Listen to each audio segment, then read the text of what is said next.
Hello and welcome to Film Physicality. In this video, I'll just be talking about the movies that I watched in November of 2022. Let's get to it.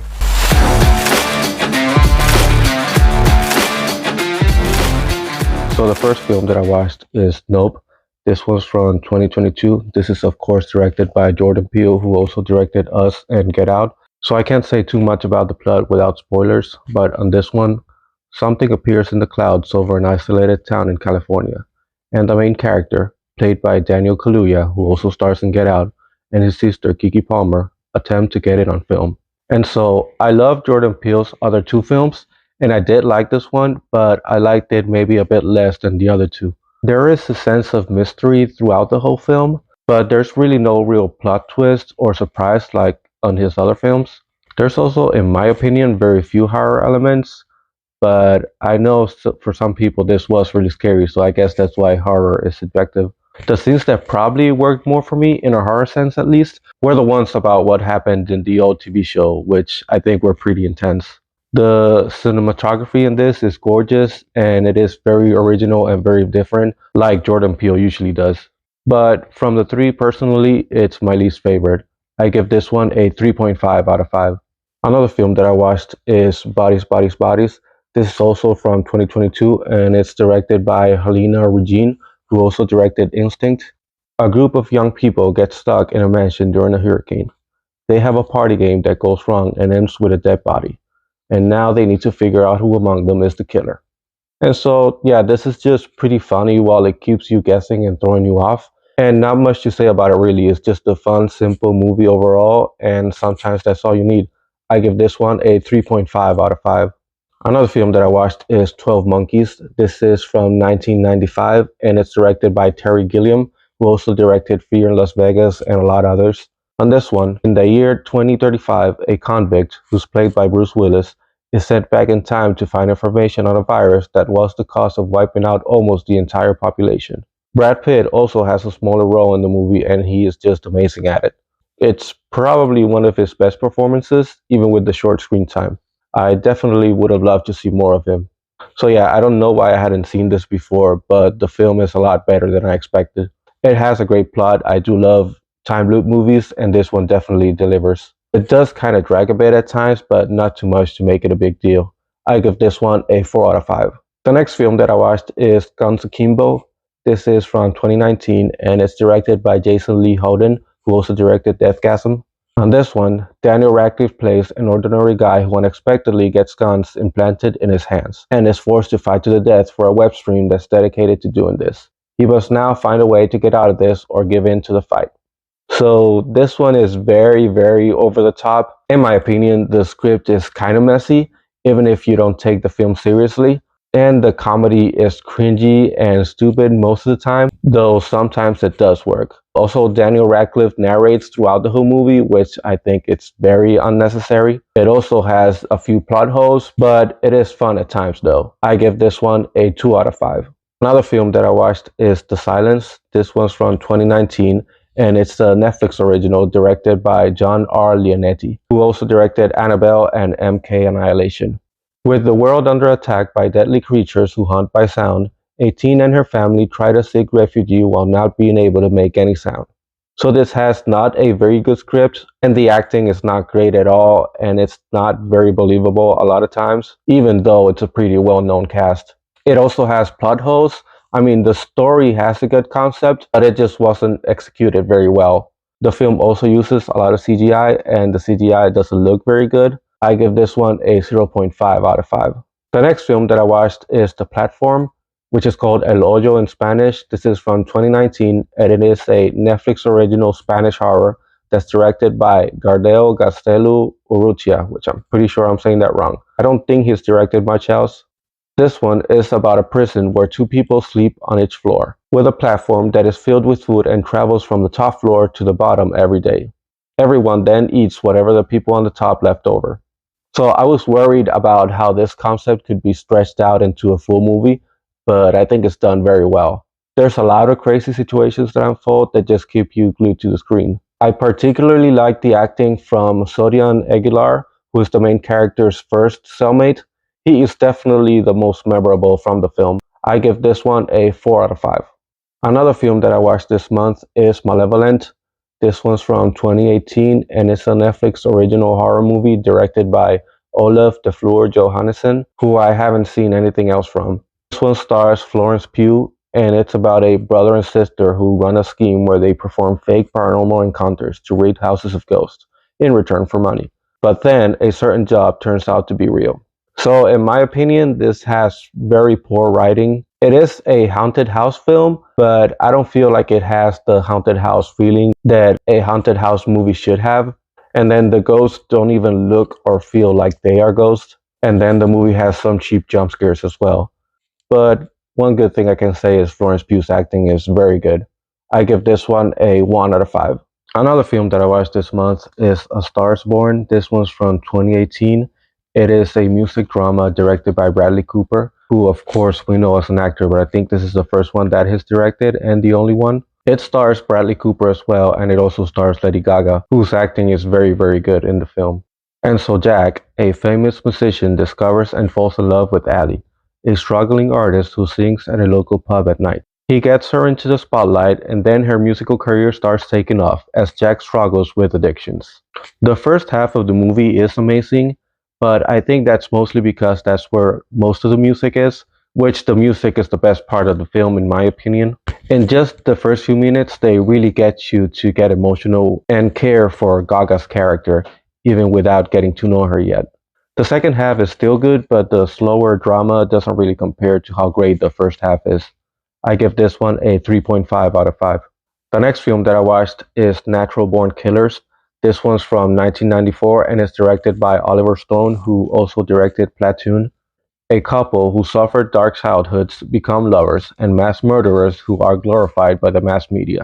So it's mostly a media satire with really not that much of a plot. It also has a very peculiar and unusual directing style and editing. Like, whenever they want to put more emphasis on a certain scene, the scene changes to black and white, with either extreme close-ups or crooked shots. You do get used to it, but I can see how it might not be for everyone. And even though I don't mind the weird style, I didn't particularly love it either.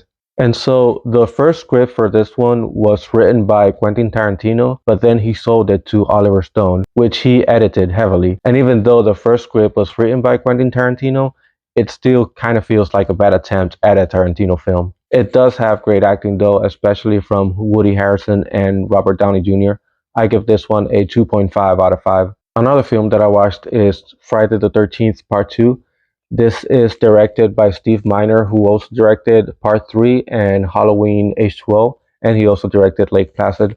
And so, 5 years after the events of the first film, no one has dared stay at Camp Crystal Lake until now, and Jason is ready to get revenge. So I watched the first one last month and I really liked it, so I've been buying all of them slowly. And this is the first one that's actually featuring Jason, but he still doesn't have his iconic ski mask. And there's not much to say here. It's just a classic slasher featuring horny teenagers, bad acting, screaming helpless girls, and some nice kills. But overall, it's a simple, fun movie. I did kind of prefer the first one over this one though. I give this one a 2.5 out of 5.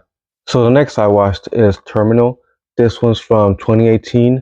It is a thriller directed by Vaughn Stein, and it stars Margaret Robbie, Simon Pegg, and Mike Myers. On this one, a woman aiming to get the jobs from a mysterious mastermind decides to eliminate the competition for the jobs. Meanwhile, we also explore the story of a dying teacher and how it all intertwines. And so for a while after watching the movie, I just couldn't decide what to make of it. Sure, I enjoyed most of it, but a lot of it just kind of felt off.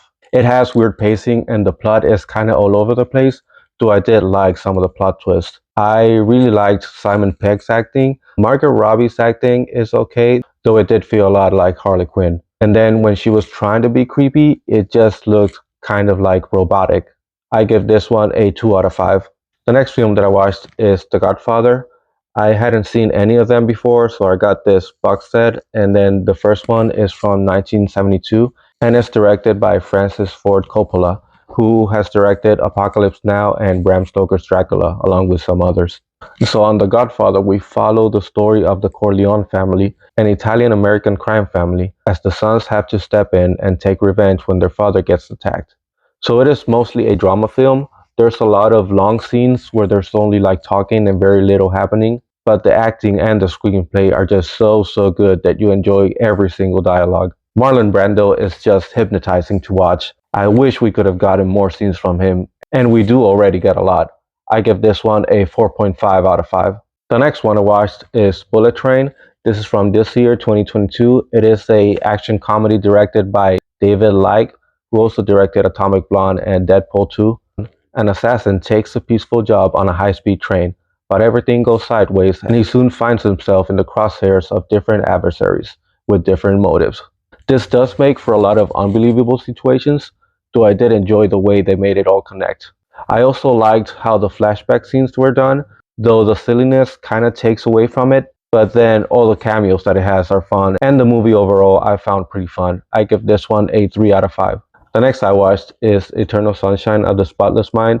This one's from 2004. It is a science fiction rom-com directed by Michael Gondry, who also directed The Green Hornet and Be Kind Rewind. On this one, after having relationship troubles, a couple go through a medical procedure to have each other erased from their memories forever. This has a great cast including Jim Carrey, Kate Winslet, Kirsten Dunst, Mark Ruffalo, and Elijah Wood. And so the acting from everyone is just so good, and the cinematography is very beautiful. It is overall a great heartfelt film, and it's just mesmerizing from start to finish. I give this one a 4 out of 5. Another film that I watched this month is Luckiest Girl Alive. This one's from 2022. It is a Netflix original mystery thriller directed by Mike Barker. On this one, a successful woman in New York City is forced to unravel a traumatizing experience that she went through in her past. So I don't think this feels much like a mystery thriller to be labeled as such. There's not really much of a mystery for the characters to solve, and it drags too much to be a thriller. The narrating from Mila Kunis was also a bit awkward and unnecessary in my opinion. The movie is still overall pretty enjoyable with an interesting and difficult subject matter. I give this one a 3 out of 5. The next I watched is Beirut. This one's from 2018. It is an action thriller directed by Brad Anderson, who also directed Fractured, Session 9, and The Machinist, which is one that I love. On this one, a former US diplomat is unexpectedly called back into service to save a colleague from a group that is potentially responsible for his family's death. So there's not much to say about this one. It is a pretty generic thriller, and it never tries to be more than that, and that's okay. It is enjoyable, and the acting from both Jon Hamm and Rosamund Pike is pretty good. It was also pretty fun to see Dean Norris on this one, which is the one who plays Hank on Breaking Bad. I give this one a 2.5 out of 5. Another one that I watched is The Good Nurse. This one's from 2022. It is a Netflix original directed by Tobias Lindholm. On this one, a nurse is uneasy about the recent patient deaths that are occurring at the hospital. She starts investigating, and she believes the deaths were not caused by the patient's health conditions. This is based on a true story, and the real good nurse, Amy Lauren, worked in helping Jessica Chastain and Eddie Redmayne to get the roles right. Eddie Redmayne is the actor who played Newt Scamander in the Fantastic Beasts movies, and I didn't even recognize him until I looked him up, which I guess that's one way to tell how great of an actor he is. Jessica Chastain gives a great performance as well. There's a lot of high tension all throughout. I also love the atmosphere. It kind of keeps you hypnotized throughout the whole movie. I give this one a 3 out of 5. And another film that I watched is Pearl. This one's from 2022. It is an A24 horror movie that's directed by Ty West, who also directed X and House of the Devil.